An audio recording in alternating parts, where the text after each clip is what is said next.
بسم اللہ الرحمن الرحیم۔ السلام علیکم ناظرین، آپ دیکھ رہے ہیں پروگرام حقائق، میں ہوں آپ کے ساتھ فائزہ شیرازی۔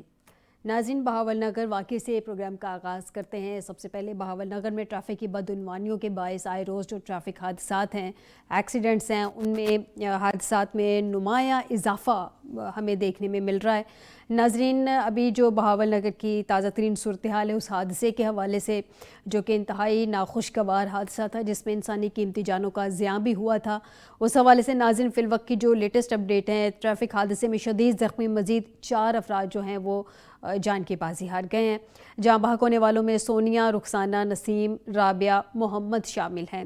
ٹریفک حادثے میں جان بحق افراد کی ابھی تک کی جو لیٹسٹ اپڈیٹ ہے ان کے مطابق تعداد 9 ہو چکی ہے ناظرین، اور یہ حادثہ گزشتہ روز گجیانی اڈہ کے قریب ٹریفک حادثے میں اس وقت 5 افراد موقع پر ہی جان بحق ہو گئے تھے۔ 4 کی آج افسوسناک خبر سامنے آ رہی ہے کہ مزید جان کی بازی ہار گئے ہیں۔ ٹوٹل 9 افراد اب تک ہو گئے ہیں، 21 زخمی تھے جن میں سے 5 کو بہاولپور، 2 کو لاہور ریفر کیا گیا تھا۔ ناظرین، ریفر کیے 3 زخمیوں کی حالت تشویشناک حالت ہے، ایسا بتا رہے ہیں D M S doctor Mudassar. اور ناظرین، اس سب کے علاوہ وزیر اعلیٰ پنجاب مریم نواز شریف نے بہاول نگر ہارون آباد روڈ پہ بس اور وین میں تصادم سے جو قیمتی جانیں ہیں ان کے زیاں پر افسوس کا اظہار بھی کیا ہے، ان کے سوگوار خاندان سے اظہار ہمدردی و تعزیت بھی کیا ہے۔ ناظرین، ٹریفک حادثات ہیں جن میں آئے روز اضافہ ہوتا جا رہا ہے۔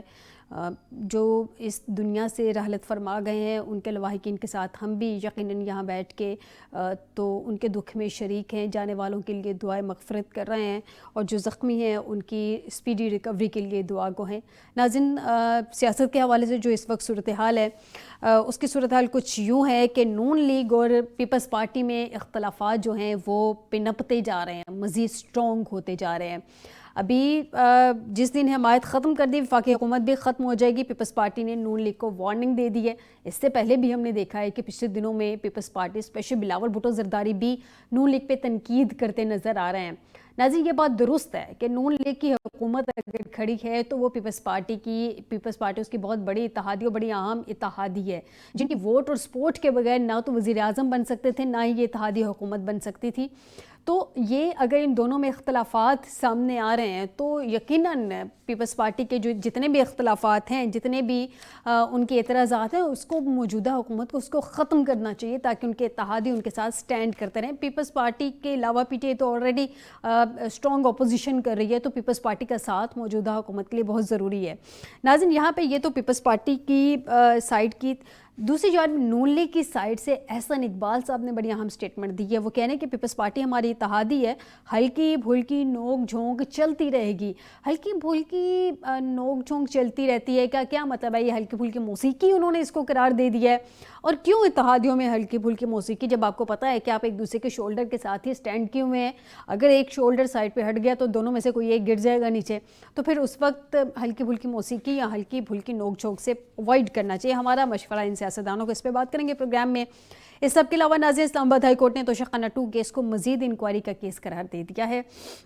مذاکرات کے حوالے سے کچھ باتیں، کچھ ڈیڈ لاک کی باتیں چل رہی ہیں کہ مذاکرات میں ڈیڈ لاک ہے، ڈیڈ لاک نہیں ہے۔ اس پہ بات کریں گے آج کے پروگرام میں، دیکھیں گے کہ یہ ڈیڈ لاک کی صورتحال کیا ہے، اور کیونکہ ابھی تک یہ کہا جا رہا ہے کہ 12-13 دن ہو گئے ہیں، 1 انچ بھی مذاکرات آگے نہیں بڑھے، تو ناظرین اس میں کہیں نہ کہیں تحریک انصاف کی جانب سے بھی ڈیلے ہے۔ تحریک انصاف نے ان ریٹرن جو مذاکرات کے لیے اپنی چارٹر آف ڈیمانڈز دینی تھی وہ ابھی تک دی نہیں ہے۔ پہلے بھی میں نے اپنے پروگرام میں کہا کہ 2 جنوری معذرت کے ساتھ 2 جنوری کو ان کی سیکنڈ سیٹنگ تھی، 23 دسمبر کو ان کی فرسٹ سیٹنگ تھی، کافی لمبا گیپ۔ اس دوران بانی پی ٹی آئی سے ان کی ملاقاتیں بھی رہی ہیں، مذاکراتی ٹیم کی بھی، کمیٹی کی بھی اور اس ٹیم کی بھی ملاقات رہی ہے، تو کیوں نہیں یہ معاملات سیٹل ہو سکے، کیوں نہیں حتمی طور پہ ان سے چیزیں ڈیسائیڈ ہو سکیں؟ اس سب پہ بھی بات کریں گے آج کے پروگرام میں کہ کہیں یہ معاملات جو ہیں یا مذاکرات اگر ڈیڈ لاک کا شکار ہوتے ہیں تو کیا صورتحال ہوتی ہے۔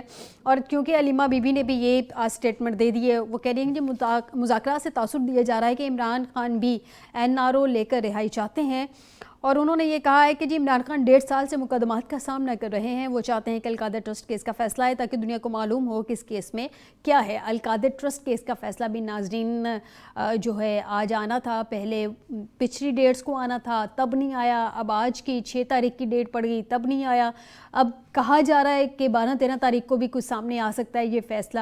اس کا مذاکرات کے ساتھ کیا لنک ہے؟ کیونکہ ایک دفعہ چلے مان لیا عدالتی معاملات ہیں، فیصلہ ڈیلے ہو گیا، دوسری دفعہ پھر فیصلہ ڈیلے ہو گیا، نہ مذاکرات حتمی شکل پکڑ رہے ہیں، نہ یہ 190 ملین پاؤنڈ القادر کیس فیصلہ یہ حتمی شکل پکڑ رہا ہے۔ اس سب پہ بات کریں گے ناظرین، لیکن ایک چھوٹے سے بریک کے بعد۔